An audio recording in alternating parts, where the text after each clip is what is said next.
If you're working in sustainability, I'm guessing your inbox is just flooded with offers for ESG certifications, right? They all promise they're the golden ticket to your next big career move. But here's the honest truth. Most of them aren't. So how in the world do you figure out which certifications employers actually care about? Let's break down what really separates a career-making credential from, just another line on your resume. So let's just ask the question right out of the gate. Is your ESG certification worthless? It feels like a harsh question, I know, but we have to ask it because a lot of them, well, they are. They might have a fancy name, but when it comes to a hiring decision, they carry almost no weight. We're about to dig into exactly why that is and give you a whole new framework for picking the credentials that are going to define your career in 2025 and way beyond. Okay, first things first. To understand which certifications really matter, we have to get our heads around the new reality of the ESG job market. The entire landscape has changed, and what companies are looking for now is fundamentally different than it was even a couple of years ago. And this right here, this is probably the most important shift to understand. The whole era of hiring ESG generalists to just kind of figure things out for the company, that's over. That awareness building phase is in the rearview mirror. Today, the demand is for specialists. They need people who can walk in the door and execute very specific, critical functions from day one. This little chart just lays out the pivot perfectly, doesn't it? We've swung from an era that was all about general knowledge and, academic signals to one that absolutely demands execution-ready talent. It's not enough anymore to just know the concepts. Employers need people with specific operational skills, people who can actually report, quantify, and audit ESG performance at scale. It's a hard shift from theory to tangible practice. And you know what? This massive shift has created a huge opportunity because it's opened up a major skills gap. Companies are facing all these new mandatory regulations, but they're literally struggling to find people who have that precise skill set to meet them.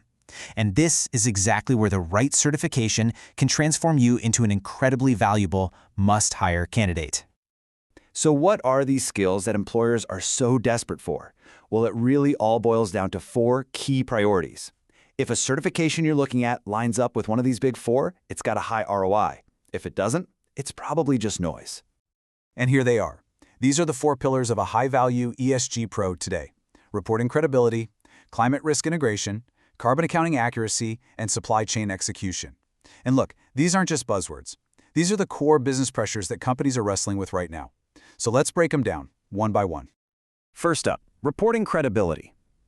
ESG reporting has officially moved out of the marketing department and into the compliance and finance functions. This is not about voluntary storytelling anymore. With these huge frameworks like Europe's CSRD and the global ISSB standards coming online, this is now a regulated, mandatory activity just like financial reporting. So here's the bottom line. Companies need professionals who can produce data that's ready for an audit.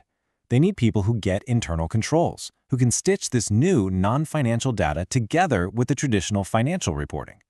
The stakes are really high, with actual penalties for getting it wrong. This has become a core risk management function.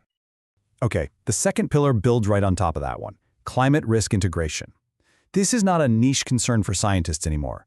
We're talking about a board-level issue that hits strategy and how you value your assets. The absolute key skill here is translation, being able to turn climate science into dollars and cents. You've got boards and investors all asking, how is climate change going to affect our bottom line?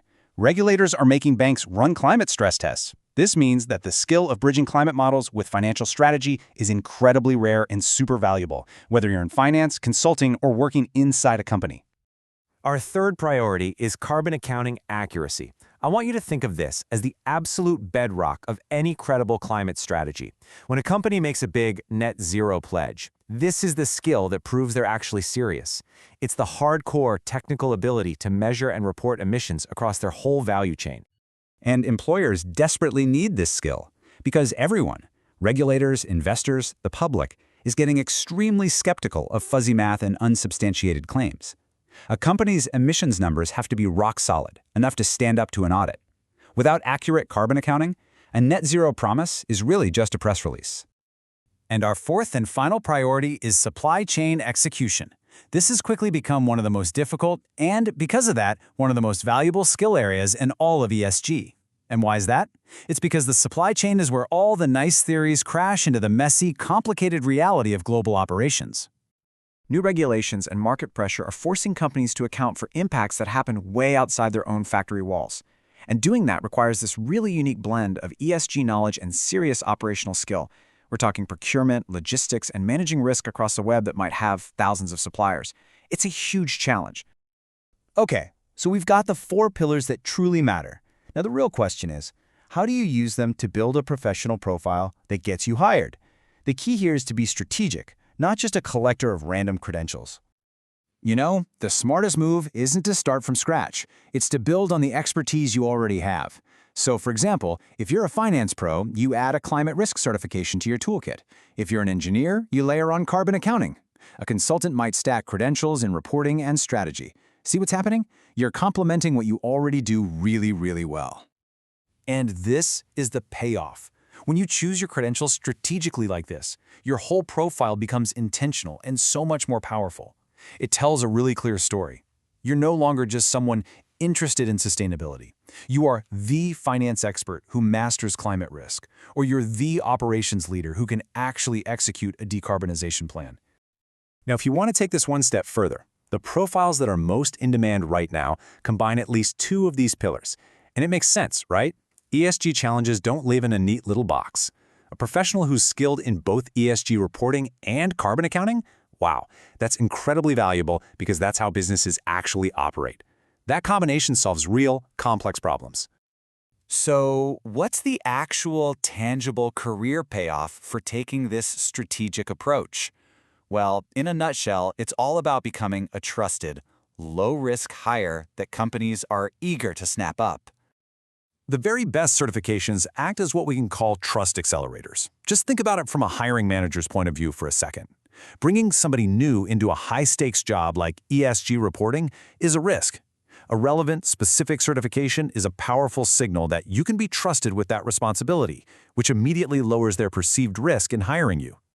And that trust, it translates directly into a real return on your investment.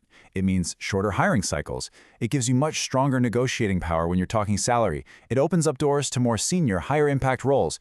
And honestly, in a lot of companies, these certifications are becoming flat-out prerequisites for promotion. It is the language of credibility.